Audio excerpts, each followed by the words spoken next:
Am un cadru inedit, după cum se vede. Sunt la mare, la cazinou. Azi n-a fost vreme de plajă, dar a fost vreme de plimbare.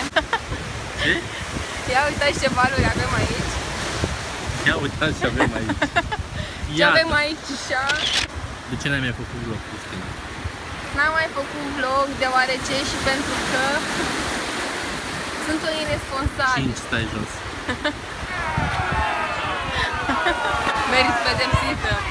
Pedepsit. Să fiu pedepsită. Mai încolo? Da, hai, te făcut, ajută-l cu tine. Mi-au geanta în mână. Și fugi. Aștept întrebările voastre în continuare, ce curiozități aveți și în curând o să răspund la toate. Să le puneți în comentariile acestui video. Fugi după mine. Păi să fug!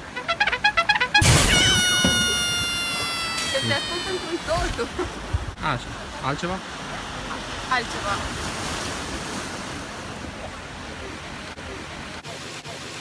Mă foarte bucur că îmi scrieți, că îmi trimiteți mesaje, că mă iubiți unii din voi.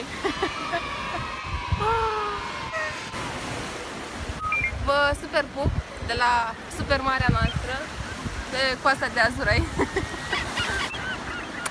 Pupici și vacanță plăcută ce a mai rămas din ea.